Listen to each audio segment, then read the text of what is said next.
দুবাইয়ে বেনজির আহমেদের পর এবার আটক শামীম ওসমান। ঢাকায় ৭ মাত্রার ভূমিকম্পে ৩ থেকে ৪ লাখ প্রাণহানির শঙ্কা। বংশালে আবাসিক হোটেল থেকে লাশ উদ্ধার। হরমুজ পেরোল দক্ষিণ কোরিয়ার আরও ৮ জাহাজ। ইউক্রেনকে ইউরেনিয়াম দিচ্ছে যুক্তরাজ্য, যে বার্তা দিল রাশিয়া। সর্বশেষে জানাবো, ডেঙ্গু আক্রান্তের শীর্ষে পিরোজপুর, একদিনে শনাক্ত ২০ জন। শিরোনাম শুনলেন, এবারে বিস্তারিত। ঢাকায় ৭ মাত্রার ভূমিকম্পে ৩ থেকে ৪ লাখ প্রাণহানির শঙ্কা। ফিলিপাইন ও পার্শ্ববর্তী অঞ্চলে সাম্প্রতিক শক্তিশালী ভূমিকম্পের পর বাংলাদেশে বড় ধরনের ভূমিকম্পের ঝুঁকি নিয়ে আবারও আলোচনা শুরু হয়েছে। সামান্য ব্যবধানে পরপর দুদিন ঢাকায় মৃদু ও কাঁপুনি দিয়ে ভূমিকম্প জানান দিয়ে যায়। সামনে এরকম আরও খারাপ কিছু হয়তো অপেক্ষা করছে। ঢাকা ছাড়াও দেশের বিভিন্ন জায়গায় মৃদু থেকে মধ্যম মাত্রার ভূমিকম্প প্রায় হচ্ছে। এতে করে সবার মাঝে শক্তিশালী ভূমিকম্পের আশঙ্কা তৈরি হচ্ছে। বিশেষজ্ঞরা বলছেন, অধিক মাত্রা তীব্র ভূমিকম্প হওয়া অমূলক নয়। ৬ থেকে ৭ মাত্রার একটি তীব্র ভূমিকম্প হলে রাজধানীর অসংখ্য ভবন ধসে পড়তে পারে। ৩ থেকে ৪ লাখ মানুষের প্রাণহানি ঘটবে তাতে। আর্থিকভাবে এই ক্ষতির পরিমাণ হবে কয়েক বিলিয়ন ডলার। আর এই ক্ষতির মূল কারণ হিসেবে তারা রাজধানী সহ দেশের বিভিন্ন জায়গায় মাত্রাতিরিক্ত দুর্বল ভবন তৈরি এবং সরকারি সংশ্লিষ্ট দপ্তরের অব্যবস্থাপনাকে দায়ী করেন। প্রকৌশল বিদ্যায় একটি কথা আছে, ভূমিকম্প মানুষ মরে না, দুর্বল ভবনই মানুষকে মারে। যুক্তরাষ্ট্রের ভূতাত্ত্বিক জরিপ থেকে ইউএসজিএস তথ্য মতে বিশ্বজুড়ে প্রতিদিন গড়ে প্রায় ৫৫টি ভূমিকম্প ঘটে। কম্প্রিহেন্সিভ অর্থকয়েক ক্যাটালগের ক্যাটালগ ও অন্যান্য সংস্থার তথ্য অনুযায়ী প্রতি বছর গড়ে ৭ বা তার অধিক মাত্রায় ১৫ থেকে ১৬টি বড় ভূমিকম্প ঘটে। বিশেষজ্ঞরা বলেছেন, ভূমিকম্পের মাত্রা এবং তীব্রতা দুটো ভিন্ন হলেও সহযোগী বিষয়। মাত্রা ও তীব্রতা দুটোই যদি বেশি হয় তাহলে বিভীষিকাময় পরিস্থিতি তৈরি হয়, যেমনটি হয়েছে ভেনেজুয়েলায়। ভূতাত্ত্বিক বিশ্লেষণে দেখা যায়, বাংলাদেশ এমন একটি অঞ্চলে অবস্থিত যেখানে যে কোনো সময় বড় ধরনের ভূমিকম্প হতে পারে। দেশে ৮ মাত্রার ভূমিকম্পের একটি চক্র বা রিটার্ন পিরিয়ড রয়েছে, যা সাধারণত ৩০০ থেকে ৩৫০ বছর পর পর আসে। বাংলাদেশের প্রেক্ষাপটে ১৭৬২ সালে আরাকানে ৮ বা এর কাছাকাছি মাত্রার এবং ১৮৯৭ সালে ডাউকি ফল্টে ৮.১ মাত্রার প্রলয়ঙ্করী ভূমিকম্প হয়েছিল। সেই হিসেবে ৮ মাত্রার ভূমিকম্প এখনই আঘাত হানবে এমনটিও নয়, আবার কখন সেটি ঘটবে তাও বলা মুশকিল। দুবাইয়ে বেনজির আহমেদের পর এবার আটক শামীম ওসমান।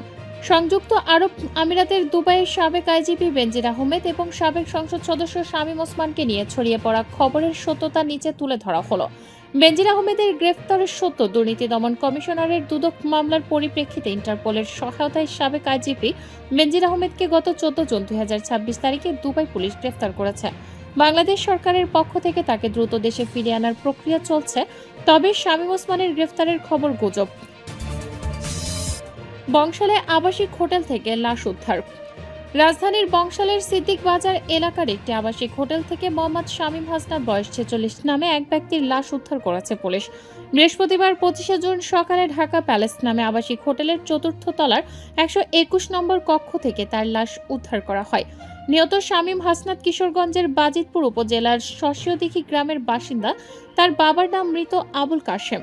বিষয়টি নিশ্চিত করে বংশাল থানার ওসি এ.কে মাহফুজুল হক জানান, সকালে খবর পেয়ে পুলিশ সিদ্দিক বাজার এলাকার ঢাকা প্যালেস আবাসিক হোটেলের একটি কক্ষ থেকে ওই ব্যক্তির লাশ উদ্ধার করে। প্রাথমিক তদন্তে তার শরীরে কোনো আঘাতের চিহ্ন পাওয়া যায়নি। পরে আইনি প্রক্রিয়া সম্পূর্ণ করে ময়না তদন্তের জন্য লাশ ঢাকা মেডিকেল কলেজ হাসপাতালের মর্গে পাঠানো হয়েছে। ওসি আরও জানান, হোটেল কর্তৃপক্ষের কাছ থেকে জানা গেছে, গত ঈদের পর থেকে শামীম হাসনাত ওই হোটেলের কক্ষটি ভাড়া নিয়ে বসবাস করছিলেন। তিনি কোনো পেশায় নিয়োজিত ছিলেন না বলে জানা গেছে। তার ভাইয়ের জুতার দোকান থেকে অর্থ নিয়ে চলাফেরা করতেন।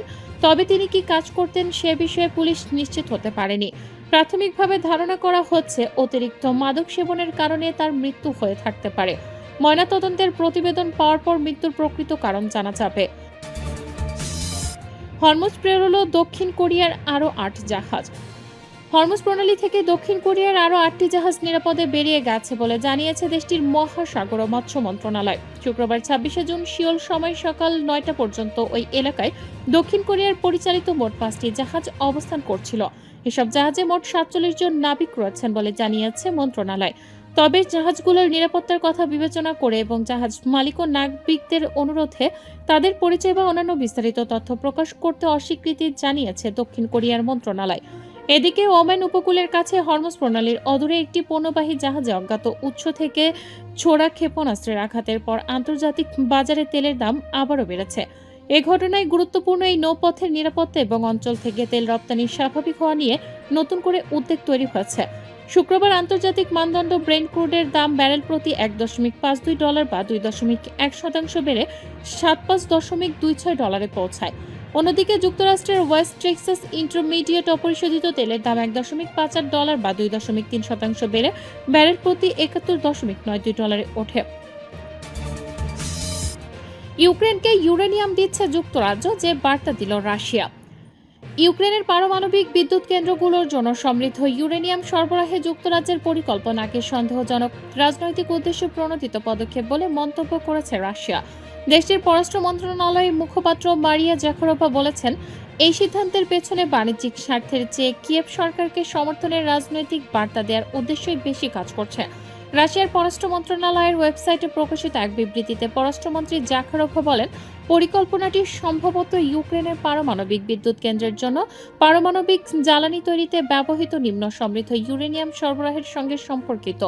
বর্তমানে ব্রিটিশ প্রতিষ্ঠান ইউরেনকো এ ধরনের পণ্যের অন্যতম প্রধান সরবরাহকারী। তিনি জানান, ইউক্রেনের নিজস্বভাবে পারমাণবিক জ্বালানি উৎপাদনের শিল্প সক্ষমতা রয়েছে বলে রাশিয়ার জানা নেই। তাই তার ধারণা, ইউরেনিয়াম সরাসরি ইউক্রেনে নয়, বরং তৃতীয় কোনো দেশের পারমাণবিক জ্বালানি উৎপাদনকারী কারখানায়, সম্ভবত ওয়েস্টিং হাউসে পাঠানো হবে। জাখারোভা বলেন, লন্ডনের বক্তব্য অনুযায়ী এই চুক্তির সঙ্গে তথাকথিত ডার্টি বোমা বা তেজস্ক্রিয় পদার্থ ছড়িয়ে দেওয়ার মতো অস্ত্র তৈরির কোনো সম্পর্ক নেই। তবে রপ্তানিকারক দেশকে নিশ্চিত করতে হবে যে ইউক্রেন পারমাণবিক অস্ত্র বিস্তার রোধ চুক্তি অনুযায়ী তাদের দায়বদ্ধতা কঠোরভাবে পালন করবে এবং সরবরাহ করা উপাদান নির্ধারিত উদ্দেশ্যে ব্যবহার করবে। ডেঙ্গু আক্রান্তের শীর্ষে পিরোজপুর, একদিনে শনাক্ত 20 জন। পিরোজপুরে উদ্বেগজনক হারে বাড়ছে ডেঙ্গু রোগীর সংখ্যা। বরিশাল বিভাগের মধ্যে পিরোজপুর জেলায় আক্রান্তের সংখ্যা সবচেয়ে বেশি। গত 24 ঘন্টায় নতুন করে 20 জন ডেঙ্গু আক্রান্ত হয়ে হাসপাতালে ভর্তি হয়েছেন। চলতি মৌসুমে জেলায় ডেঙ্গু আক্রান্ত হয়ে হাসপাতালে ভর্তি রোগীর সংখ্যা বেড়ে দাঁড়িয়েছে 417 জনে।